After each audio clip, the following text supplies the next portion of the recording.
તો જય માતાજી મિત્રો, ફાઇનલી આપણે દલસુખભાઈએ જે વિડીયોમાં કોમેન્ટ મારી હતી કે અમારું પણ એક દાણ ઇન્ટરવ્યુ લેવો તમે, તો આપણે દલસુખભાઈની વાડીએ આવી ગયા છીએ અને આજે એમનું ઇન્ટરવ્યુ લેવાનું છે.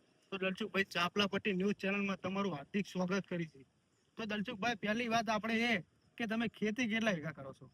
ખેતી આમ તો જોવા જઈએ તો હાલ મારી જોડે 40-45 વીઘા ખેતી છે. પોતાની નથી, આ અમે પહેલાથી બહારના જે અમારા શેઠ છે તેમની જમીન છે તે અમે ખેડીએ છીએ. 40-45 વીઘા જીવીએ છીએ. તો આમાં પાકમાં આપણે શું શું તમે કરો છો? આમાં જો પહેલા અમે ખરીદ પાક એટલે જે ચોમાસુ પાક આવે ને તેમાં અમે ડાંગર કરતા હતા, અને પછી દિવાળી પછી એ ડાંગર વઢાઈ જાય પછી રવિ પાક એટલે કે અમે ઘઉં પણ કરી નાખતા હતા. પણ અત્યારે ઘઉંની એટલું બધું કઈ ઉત્પાદન નથી રહેતું, એટલે અમે પછી દિવાળી પર આજે દેખાય છે આ ધરું છે, આ દિવાળી પર અમે આ ધરુની તૈયારી કરીએ છીએ. અત્યારે રવિ પાકમાં અમે પાછી ડાંગર કરીએ છીએ, જે શિયાળુ મોલ કે ને તે. આમ ઘઉં થાય પણ અમે ઘઉંમાં લેટ પડી જઈએ છીએ, ડાંગર થોડીક લેટ વટાઈ પછી મજા નથી આવતી. હવે અત્યારે અમે પાછી ડાંગર રોપી છે. અત્યારે હાલ મેં 35-40 વીઘા ડાંગર રોપી નાખી, પણ થોડીક ઉત્તરાયણ આવતી હતી, મજૂરોની મારામારી હતી, એટલા માટે થોડી બાકી રહી ગઈ છે. તો આમાં તમને આમ કેવું મળે છે? આમ મળે ના મળે, નફો જાય, શું થાય આમાં? જો ભાઈ, આ તો આ જુગાર જેવું છે. નફો ખોટ, આ જો નફો ખોટ આવું બધું ખોટ ખાશે તો ખેડૂત છે. અને ખેડૂતની કહેવત છે કે જે કણ નાખે અને મણ પેદા કરતો હોય એને નફા ખોટની ના પડે. આમાં તમને આમ કે આપણે કે ધારો કે જો તમે 45 વીઘા છોડો છો તો તમે આમાં પહેલેથી જ મજૂરી કરો છો કે કોઈ દાળિયા પણ રાખો છો?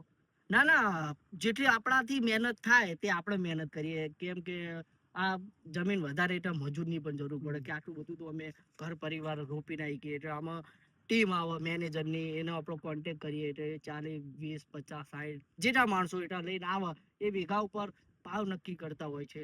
એને એમની જોડે રોપાઈએ. પછી મજૂરોની બીજી વાર ત્યારે જરૂર પડે કે હજી આ ડાંગર રોપ્યા પછી 20-25 દાડા થાય, થોડીક ડાંગર આમ સારી દેખાય, પછી એમાં ખાતર નાખવાનું આવે છે, યુરિયા.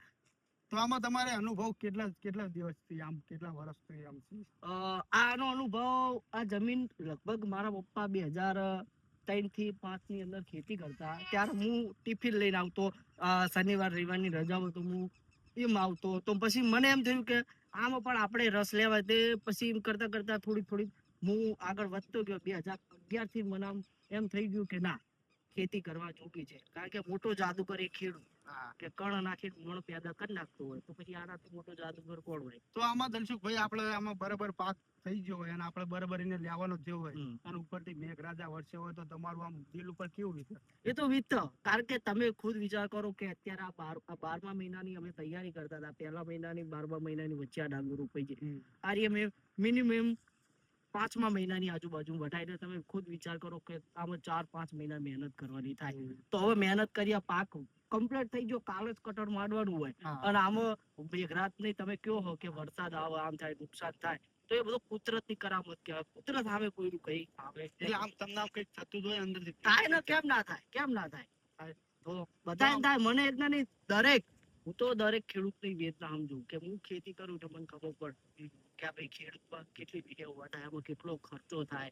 આ વીઘે અત્યારે ડાંગર રોપવા પહેલા તમારે 10,000 મૂકવા પડે એક વીઘા.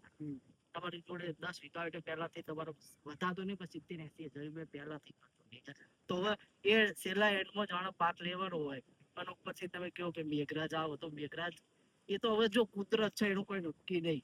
સમજ્યા? ભર્યા ચોમાસે થાય તો ઉનાળે થાય, શિયાળે થાય, 12 માસ વરસાદ છે, કઈ કહેવાતું નથી. તમે આપણે કારણ કે આપણે લઈ લીધું આપણો માલ, પછી તમે પીઠામાં જાઓ, અહીંયા તમને ભાવ શું છે?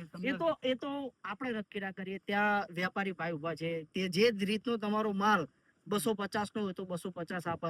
સારામાં સારી ક્વોલિટી નો માલ હોય તો એવું ના હોય, 400 ના 450, 450 ના 500 પણ આપી છે. જેવો તમારો માલ.